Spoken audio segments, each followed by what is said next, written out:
今天我们来聊聊高血压这个被称为无声杀手的健康隐患。许多人可能觉得自己血压高一点没关系，不痛不痒就放任不管。但是事实是，高血压如果长期不理会，后果可能相当可怕。医师警告，高血压置之不理，最终可能走向洗肾、心肌梗塞，严重的甚至会丧命。高血压就像在体内安装了一颗不定时炸弹，一旦引爆，后果不堪设想。根据国民健康署最近的调查，台湾18岁以上的成人有约 24% 罹患高血压，也就是说，每4个成年人就有1人血压过高。估计全台有超过460万人以上受到高血压的威胁。更可怕的是，高血压早期往往没有明显症状，许多人可能血压飙高都浑然不觉，一直到中风或心脏病发作等严重并发症发生才惊觉问题存在。因此，千万不要因为自己感觉良好就忽视血压的管理。值得注意的是，收缩压180毫米汞柱、舒张压110毫米汞柱以上属于危险的第3期高血压，必须严阵以待。而一般定义上，只要收缩压持续超过140或舒张压超过90就算高血压。换言之，很多人的血压长期处在一个危险的区间，却没有自觉。有些人担心高血压一旦开始吃药就要一辈子服药，甚至听说长期服用降血压药物会伤肾，因此排斥治疗。真的是这样吗？其实正好相反。心脏科医师陈冠任指出，与其说吃药伤肾，不如说不吃药、不控制血压才更伤肾。因为长期高血压会导致肾脏的微血管硬化受损，肾功能越来越差，最终可能走上洗肾意图。反之，如果及早透过健康生活方式加上必要的药物把血压控制住，反而可以保护肾脏，降低日后肾衰竭的风险。所以千万不要因为害怕吃药就放任高血压不管。高血压对身体的伤害是全身性的，它会让血管持续承受高压撞击，久而久之，血管壁变硬变脆，器官也跟着受害。首先，脑中风就是高血压最可怕的并发症之一。血压过高时，脑部脆弱的微血管可能因不堪压力而破裂出血，造成出血性中风，或者常年高压造成的动脉硬化，让脑血管阻塞，引发缺血性中风。不论哪一种中风，都可能让人半身不遂、语言障碍，甚至瞬间夺走性命。高血压还会损伤眼睛的细小血管，导致视网膜出血、视力模糊，严重时甚至可能失明。有些患者长期血压控制不良，晚年还容易出现血管性失智，记忆力和认知能力明显下降。心脏方面，高血压迫使心脏长期超负荷工作，一段时间后，心肌会肥厚僵硬，可能导致心脏衰竭时期。这种被称为心脏癌症的致命疾病，5年内死亡率接近50%，严重程度不亚于恶性肿瘤。肾脏方面，高血压同样会攻击肾脏内的血管，肾脏的微血管在高压下不断受损、阻塞，肾功能会渐渐衰退，最终可能演变成尿毒症，不得不仰赖洗肾为生。听到这里，高血压是不是让人有些不寒而栗？不过好消息是，只要及早开始控制血压，我们就能大幅降低以上那些悲剧的发生几率。除了遵照医嘱在需要时按时服药，平日透过饮食与生活习惯的调整，同样可以有效把居高不下的血压降下来，甚至在早期就逆转高血压。许多人一提到降血压，就只想到少吃盐，但事实上，降血压的关键绝不仅仅是控盐而已。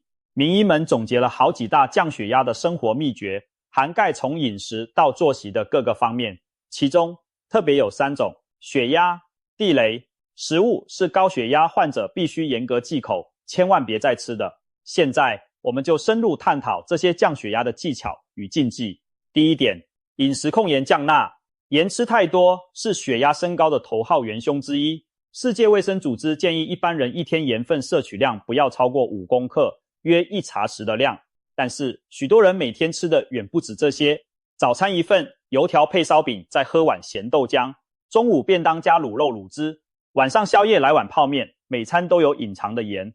一天下来，钠含量往往超标1倍以上。钠离子摄取过量会造成血管中的水分滞留，血液体积增加，血管压力变大，血压当然就降不下来。有的人可能会疑惑，我明明做菜已经不放盐了，为什么血压还是高？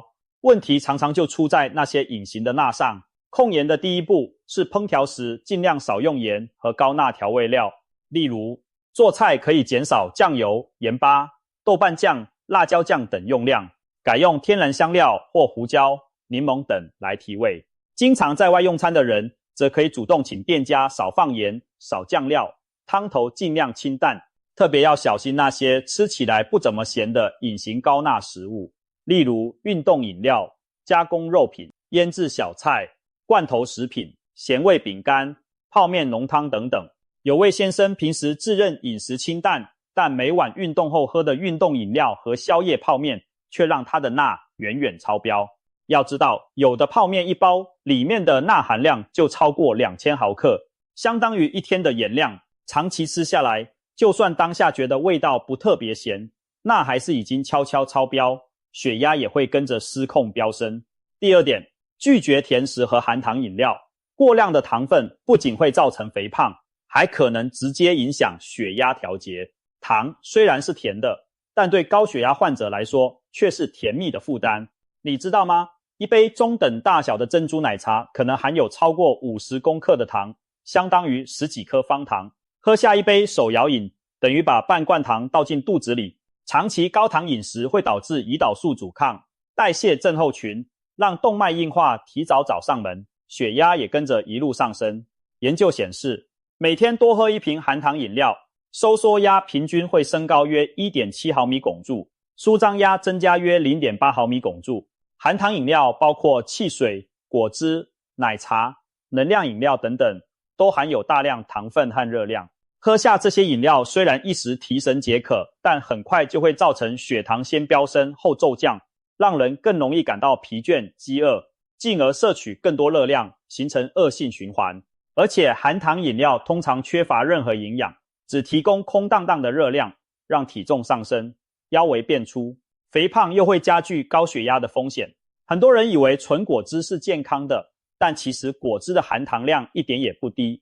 例如一杯柳橙汁就含有10多公克的糖，如果一天喝上2杯果汁，摄糖量早就爆表了。想要降血压，就一定要远离各种高糖饮料。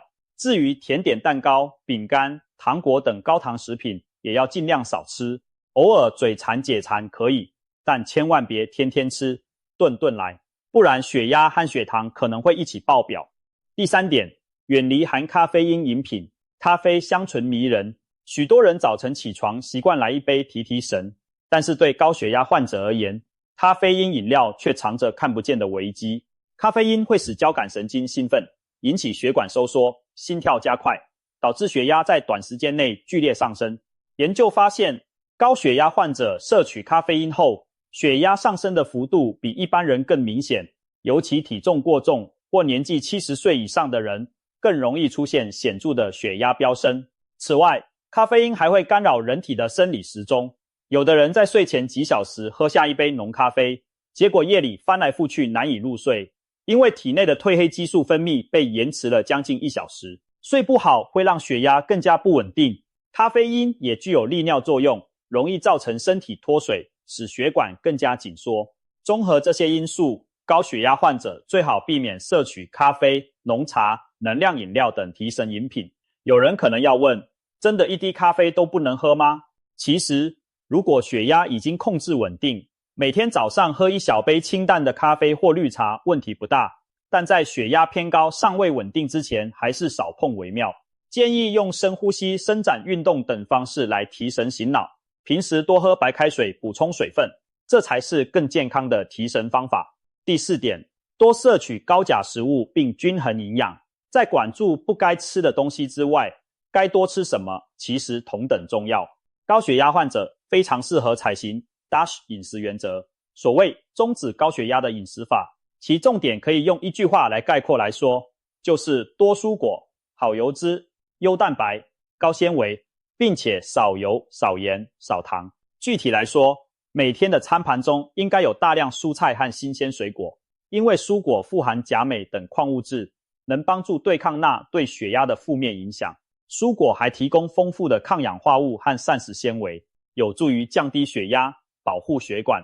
深绿色叶菜如菠菜、甘蓝、空心菜、A 菜等等，特别富含钾和镁，可以每天都吃一些。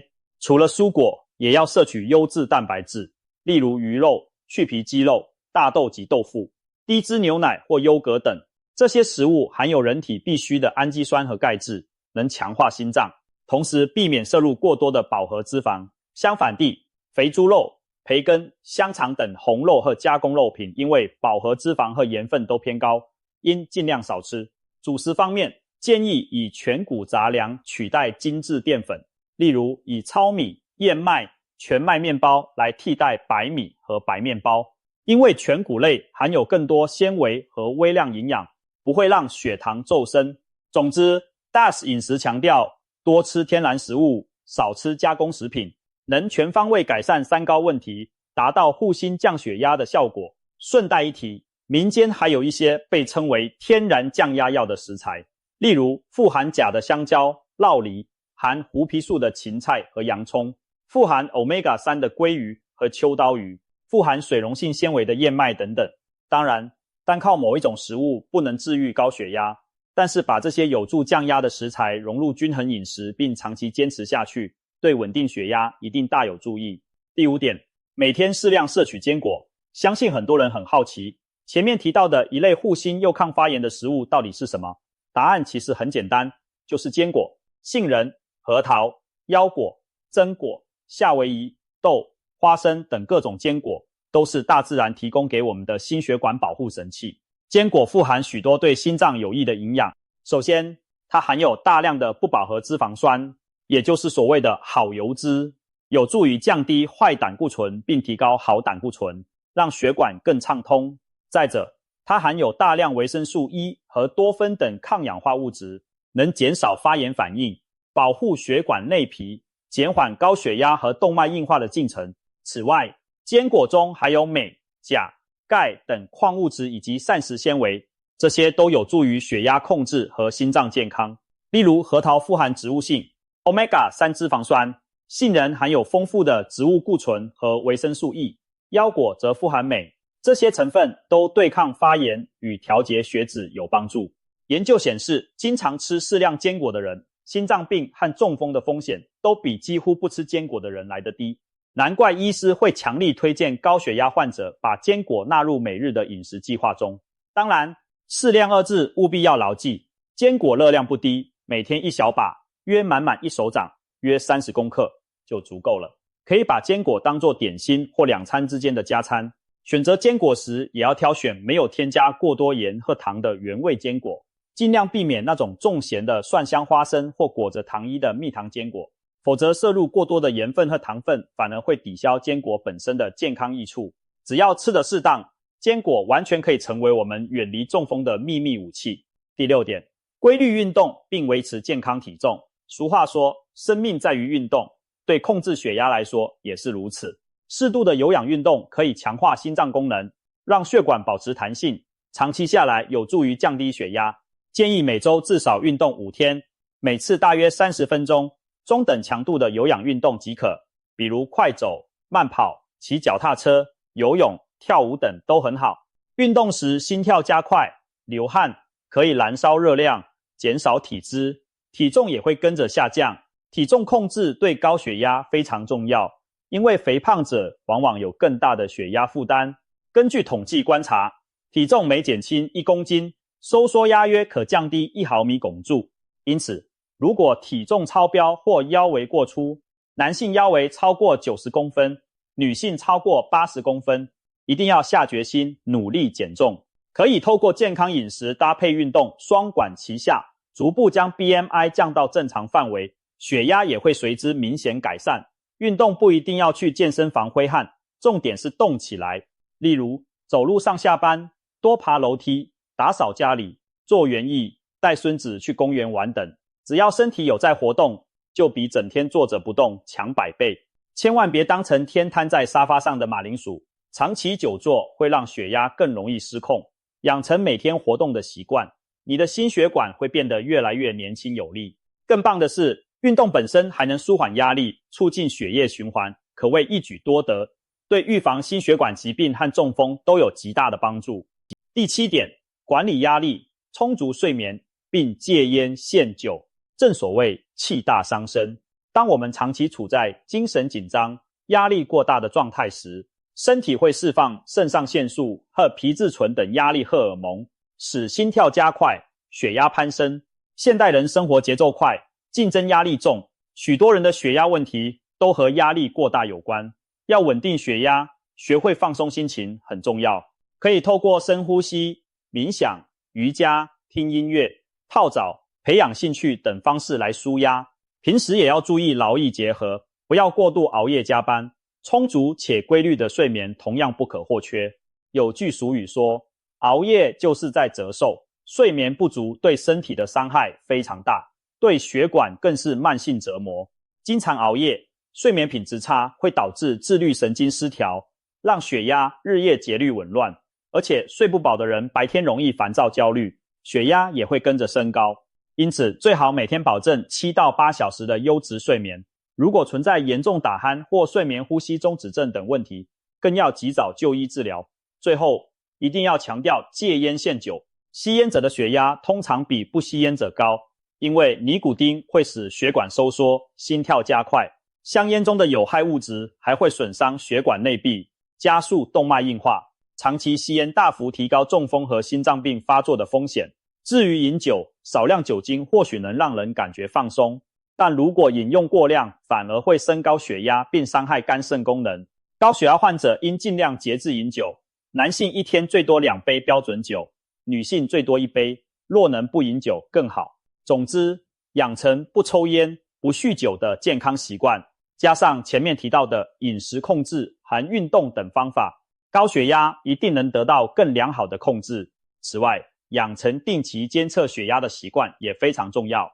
高血压被称为沈默的杀手，是因为它往往没有症状，所以最好每天固定时间，例如每天早晨起床后或晚上睡前测量一次血压并记录下来。透过这种自我监测，我们才能及早发现血压的异常波动。如果发现血压持续偏高或者出现突然飙升的情况，一定要及时就医，调整治疗计划。现在电子血压计很普及，在家里正确地量血压是高血压管理的重要一环，千万别等到感觉头晕不舒服才想起量血压，平时就要密切追踪，对自己的血压数据心中有数。事实上，已有许多患者透过生活改变成功，逆转了自己的血压。例如，有一位50多岁的张先生，曾经血压高达180、110，被诊断为严重的第3期高血压。他起初也以为自己这辈子完了，忧心忡忡，但在医师的指导下，他痛下决心改变生活习惯，短短3个月就让血压回到了127/85的安全范围。他是怎么做到的呢？首先，他把厨房当成降压的主战场，彻底调整了饮食。做菜时，原本2大汤匙的盐变成只用精准量勺控制到 0.1 克的盐粒。过去爱吃的腌萝卜、咸鱼、香肠也统统暂时退出餐桌。全家每天的总盐摄取量严格锁定在 2.5 克以内，差不多半个啤酒瓶盖的盐。更厉害的是，他自创了一套高钾3剑客餐单，早餐用真马铃薯取代白面包馒头，午餐吃凉拌菠菜拌花生米，晚餐来一碗海带豆腐汤。这些食物富含钾元素，能踢走体内多余的钠，相当于替血管来了一场大扫除。一开始他也半信半疑，不知道这样吃是否有效，但2周后，他惊喜地发现自己每天早上起床后，后脑勺胀痛的感觉消失了，人也觉得神清气爽。坚持一段时间后再去量血压，果然从180降到了120多，重回正常。除了改变饮食，这位张先生也逐步增加运动量。起初他在公园快走400公尺就气喘吁吁，但他并未气馁，而是每天锻炼一点点，循序渐进提升体能。现在他养成习惯，每天晚饭后1小时到户外快走30到40分钟，让心跳微微加速又不至于过劳。同时他会密切监测运动前后的血压变化，确保运动强度适当。随着体能增强，体重下降，他的血压也越来越稳定。高血压其实并非不可战胜的敌人，透过以上种种饮食和生活方式的改善，我们完全有机会将危险飙高的血压拉回安全值。管住嘴，少盐少糖，远离前面提到的那些血压地雷食物，多吃蔬菜水果和坚果等天然食材，迈开腿坚持规律运动，保持适当体重，调好心，学会舒压放松，保证充足睡眠，同时戒烟限酒，远离不良习惯。只要做到这些，血压180降到120，并非天方夜谭。当然，一定要遵从医生指示，按时服用降压药，不可擅自停药或减药。因为药物治疗和健康习惯双管齐下，才能把血压控制得又快又稳。我知道有些人会说高血压没救了，但那只是因为他们不愿意改变。然而，正如我们刚刚看到的例子，只要下定决心做出改变，高血压完全可以被我们踩在脚下。现在就开始行动吧，从今天起善待自己的身体，养成良好的生活习惯，让高血压不再成为你的健康隐忧，守护心脏，远离中风。就在此时此刻，高血压并不可怕，可怕的是对它听之任之。相信只要肯努力，你也可以战胜高血压，将血压从180成功降到120，为自己的健康未来保驾护航。